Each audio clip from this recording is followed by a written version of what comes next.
That's what's happened. Is it's just supposed to be like that, right? And it's a reflection of the ideas, really the ideals of society, right? If you live on an island that used to be one, but one side is now supposedly light skinned, even though some would be just as dark as you. But one side of the island, is Dominican, and the other side is Haiti. What do you think the church is going to look like when you cross that bridge? That same bridge that they took the lives of a whole bunch of persons, and their blood is still in the water to this day. What do you think it does? But we're supposed to ignore it and just be like, when you walk through these walls. So this is when cognitive dissonance really shows. Double-mindedness really shows. When you try to lie, really shows. Watch this. When you walk through the doors, praise God, praise Jesus, and don't act like any of that stuff exists, because none of that belongs, according to them, in the house of their Lord. I didn't say the Lord. I said in the house of their Lord. You don't bring that in here, because those who are into racism, white supremacy, serve Cesare Borgia. They serve Jesus. They serve Jesus. They serve half man, half Zeus. They serve the changing of the guard. They serve something that's not supposed to be for you, and it's supposed to make you subservient. And if you try to come in here and rock the boat, we have a problem, because we're not here once again to reveal truth. We're here to give just enough fact that everybody should be able to say it's true. But we're not here to give facts with context that cause correctness and justice that allow us to get to a place where we reveal truth. Right? If you're a liar in the world, you'll be a liar in the church, because the church and the world, unfortunately, are like this now. And if we be honest with it, a lot of these camps are doing the same thing. This is why we have to deal with racism, white supremacy, because it feeds the collective. Remember, there are different types of racism, if you want to be honest. How vile or bad they are is depending on how much qualitative and quantitative data you want to get there. But there are different types of racism, even according to the book. But we're not talking about racism. We're talking about racism, white supremacy. That's overall, right? That's overall. That's for everybody. Everybody got a piece of that. How you doing, Savannah? Everybody got a piece of that, right? In India, there were four sects, S-E-C-T-S, sects of people. But then, when racism and white supremacy was introduced, not only was it based off of just status, but then it became based off of color, to the point to where they added a fifth sect. That fifth sect is called untouchables. Untouchables are black folk, which is why even though Indians and Africans are the same, and by the way, it was also introduced by the Greeks before that as well. A lot of persons don't know the last um, empire to fall that was connected to Alexander the Great was in India. So a lot of persons don't even realize that the mixing and matching and systems and stuff that happened. I was watching some stuff the other day, and I was like, "Yeah, man, this is so amazing." We forget how people interact. I was watching how the Mongols and the Japanese, so basically Mongol warriors and samurai, went to war. I was like, "Wow, that's fascinating." But we forget, that there's more than just you just this, you just that. There's a lot of mixing and matching over time that happens, and but yeah, we forget. And so that's why you have a problem, even when That's why on your side, nothing in you could allow. Now I get what we mean when we're saying Kamala's not black by the way she acts, and then all of a sudden wants to start acting a certain way when she's running for president, and now she needs black women to be her mules for her, right? I get that portion.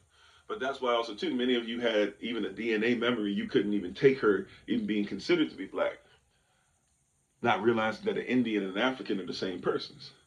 But it's because there's a war that's been going on between India and the Greco-India, and even um, uh, what's his name, Mahatma Gandhi, when he lived in South Africa, was outright writing articles about how Africans, who were real Africans, like actually from the continent, like people are from their DNA tied to the soil. He was busy telling you all that you shouldn't have anything to do with a what is it? That you as an African as an African shouldn't have anything to do with or I'm sorry, an Indian who lived in South Africa should be treated the same way as the so-called white persons who were over the apartheid, and that the Indians and white persons were the same because of their connections to Greece and India through Alexander the Great, and was therefore promoting offing the people who were African. That's why if you guys see that whole thing where what's his face was in blackface, Ben Kingsley, the actor, he played Gandhi, right? I used to watch it all the time. Two cassette tape box, right? You had to watch part one, right? Some of y'all don't know. Some of y'all too young remember the struggle. You watch part one, you take that out, you put part two in, and it always ended in the middle of a scene where you're like, "Yo, I need what? What's going on? Why would you end it there?" Right? Before they started getting better at that. But anyways, and so, but Gandhi hated Africans. That's why in Ghana and in West Africa, when they started trying to put him up in colleges, they were pulling down his statues because we know we're not gonna let y'all just act like this, like he was cool with us. No, like he was telling y'all to off us, and he was even preaching it in the beginning when he got back to India, and his folk was like, "Yo, we really gonna talk about getting us out of here and how wicked these Englishmen are? We can't have you." Like they had to hold him back. They believed the same thing, but they was at least smart enough to be like, "Yo, bro, we can't. It's not a great look for us to be telling them that white folks shouldn't be coming down on brown folk, and then you saying killing black folk."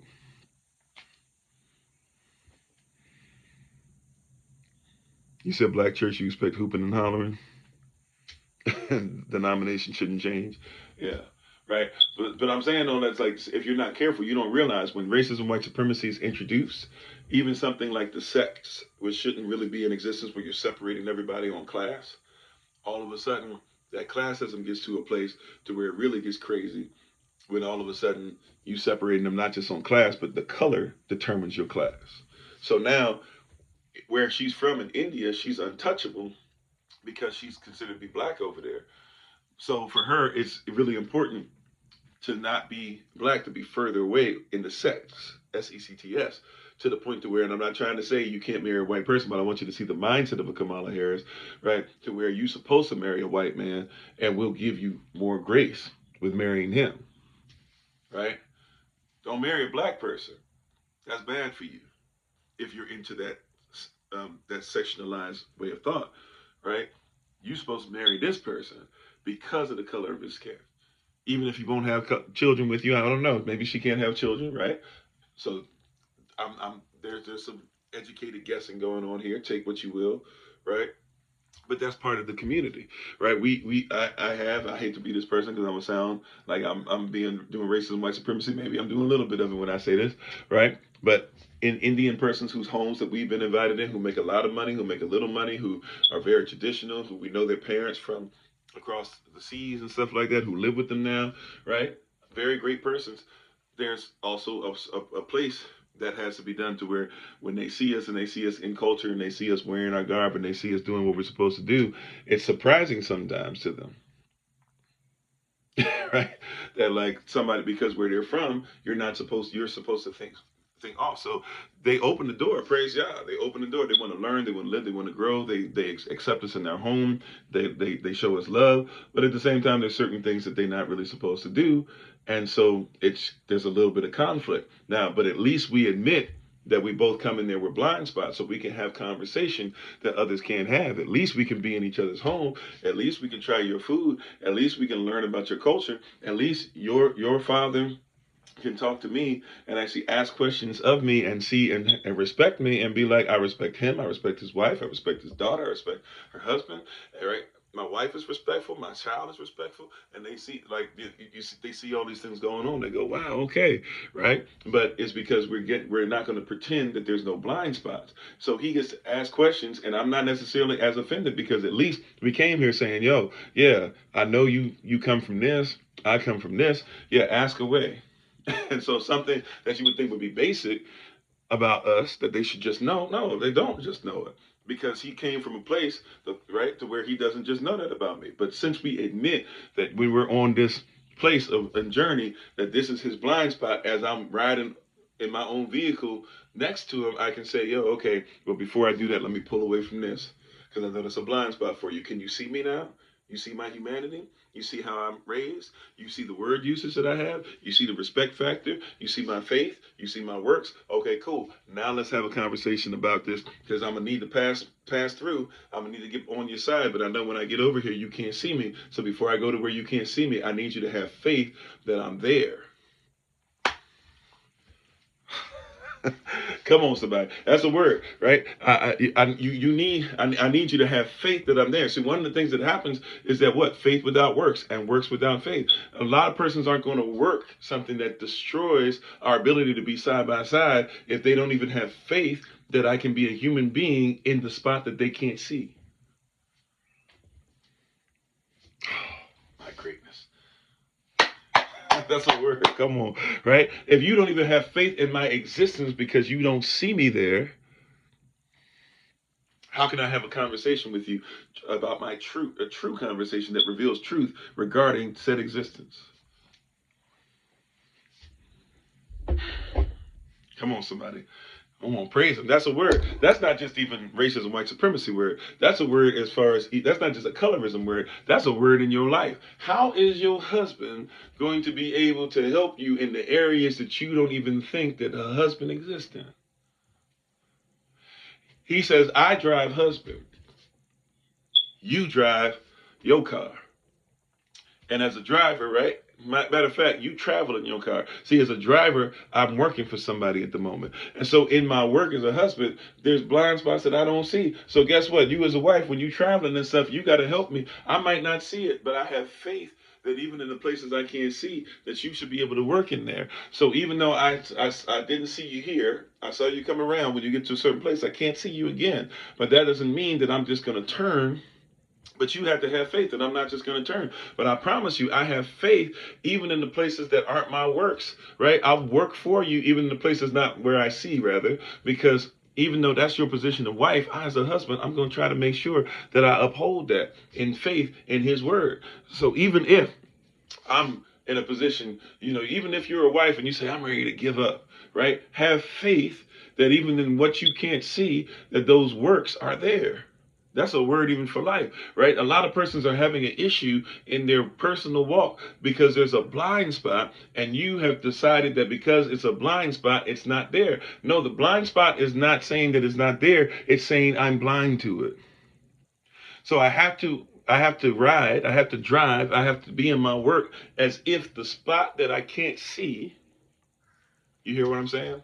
I have to be in the spot as if a spot that I cannot see, that somebody's still in that lane.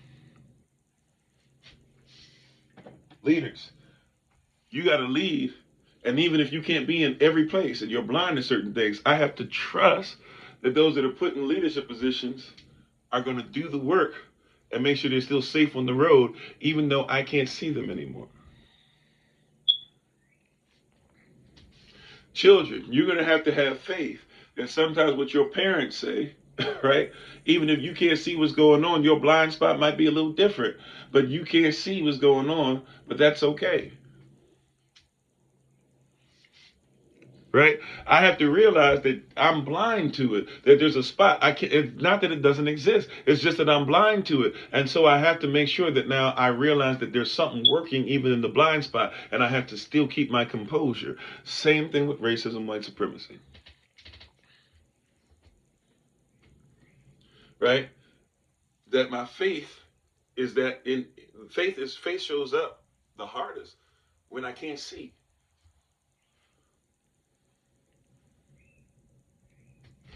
And like we were saying, this is not just a physical thing; it's a spiritual thing. If you can't see my physical color, how in the world could you see my spiritual heart? So you done flipped this the wrong way. Doesn't First John chapter 4 say that how can you say that you love your brother? I'm sorry, you love Elohim who you've never seen, but you hate your brother who you see every day.